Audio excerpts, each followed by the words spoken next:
একটু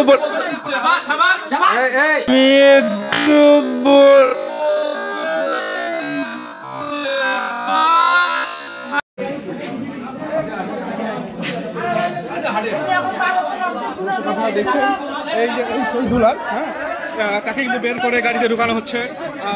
এই পুলিশের গাড়িতে করে নিয়ে যাওয়া হলো, ডিবি পুলিশ তাকে নিয়ে যাচ্ছে।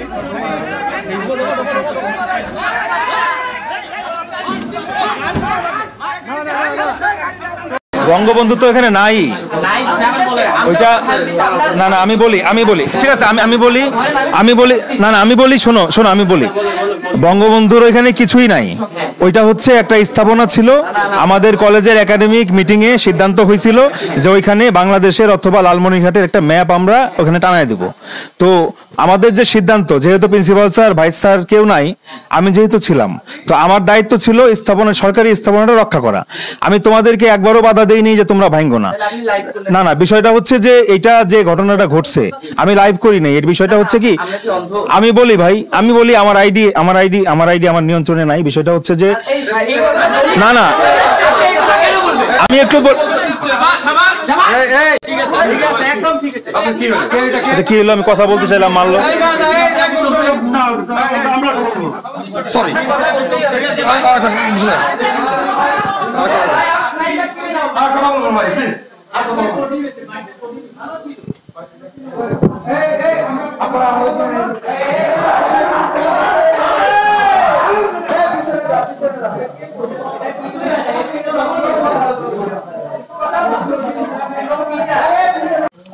লালমনিরহাট কলেজের প্রভাষক দেবদুলাল বিভিন্ন সময় মুসলিম জনতাকে নিয়ে এবং মুসলিমকে নিয়ে কুরুক্তি করে পোস্ট করছে, এবং এই ধারাবাহিকতায় গতকালকে ছাত্র জনতা যখন বঙ্গবন্ধু মুরালটা ভাঙে তখন সেখানে তারা জঙ্গি হিসেবে আখ্যা দেয়, এবং বিভিন্ন সময় সে মুসলিম জাতিকে নিয়ে ছোট করে কথা বলে এবং ফেসবুকে পোস্ট করে। এই দৃষ্টান্তমূলক শাস্তি চাচ্ছে এবং অবিলম্বে তাকে জন্য গ্রেপ্তার করা হয়।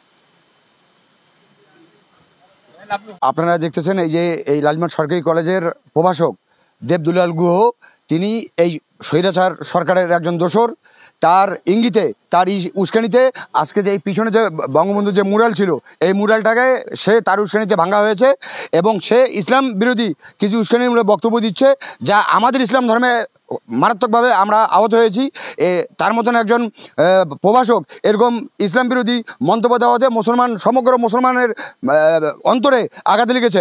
এবং এই দেবদুলাল গুহ যে উস্কানিমূলক পোস্ট দিচ্ছেন, আশেপাশে পোস্ট দিচ্ছেন, তাতে মনে হচ্ছে সে বিগত সরকারের একজন দোসর, এবং সে যে উস্কানিমূলক বক্তব্য তাতে লালমনিরহাট সরকারি কলেজে বড় ধরনের সংঘর্ষ ঘটতে পারে এবং রক্তক্ষয়ী সংঘর্ষ ঘটতে পারে বলে আমার আশঙ্কা রয়েছে। কারণ এই পিছনে মুরালটা তার উস্কানিতে ভাঙা হয়েছে। আর আমি আশা করব এই দেবদুলালের বিরুদ্ধে দ্রুত আইনগত পদক্ষেপ গ্রহণ করে তাকে এই সরকারি কলেজ থেকে তাকে সাময়িকভাবে বরখাস্ত করে তার দৃষ্টান্তমূলক শাস্তি আমি দাবি করতেছি। সেজন্য ইসলাম সম্পর্কে বাজে মন্তব্য, বাজে পোস্ট এবং বাজে স্ট্যাটাস দিতে না পারে। এতে আমাদের ধর্মের অনুভূতি আঘাত করেছে। আমি একজন ইসলাম ধর্মের মানুষ, আমার ভিতরে যে যন্ত্রণা তার স্ট্যাটাস থেকে আমার ভিতরে যে জ্বলতেছে, এরকম আরও অনেকের ভিতরে এই ধরনের যন্ত্রণা কাজ করতে পারে। সে কারণে দেবদুলালের বিরুদ্ধে দ্রুত গতিতে ব্যবস্থা গ্রহণ করা উচিত বলে আমি মনে করি। আজকে এখানে আমাদের আসার মূল কারণ হচ্ছে যে এই যে দেবদুলাল গুহ, ফিজিক্সের টিচার, লালমনিরহাট সরকারি কলেজ, ইনি অনেক আগে থেকেই ফেসবুকে নানা ধরনের উস্কানিমূলক কথাবার্তা ছড়ায়। এনার আইডিটা আমি না হইলেও 25 দিন আগে পাইছি। আমাকে আইডি লিঙ্কটা দেওয়া হয়েছিল গোপনভাবে, আমি ওনার আইডিটা পর্যবেক্ষণে রাখছি। ঠিক আছে, প্রতিনিয়ত উনি দেখি যে উনি আওয়ামী লীগের দোসর, মানে উনি যে আওয়ামী লীগের দোসর এই টাইপের উনি প্রতিনিয়ত পোস্ট করতেছে, উস্কানিমূলক নানা ধরনের পোস্ট করতেছে।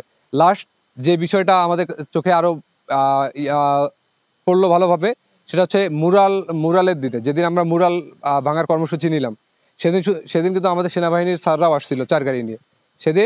সেখানে আমরা কথা বলছি যে আমরা শুধু মুরাল ভাঙা ব্যতীত আমরা কোনো কিছুতে স্পর্শ করব না। আমরা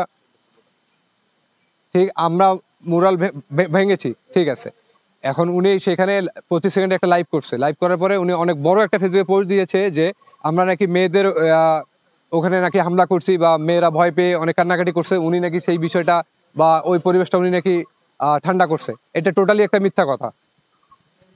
এইটা একটা বিষয় গেল।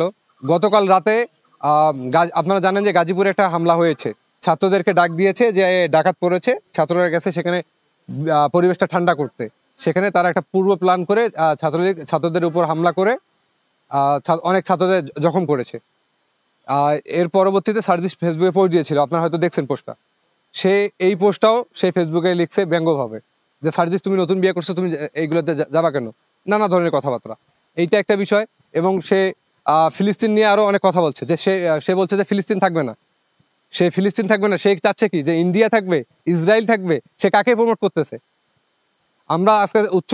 আমরা আজকে ছাত্র জনতা আসছি, আমরা চাই যে উনি যে যতগুলো ফেসবুকে পোস্ট দিছে সেই পোস্টগুলোর উনি আমাদেরকে ব্যাখ্যা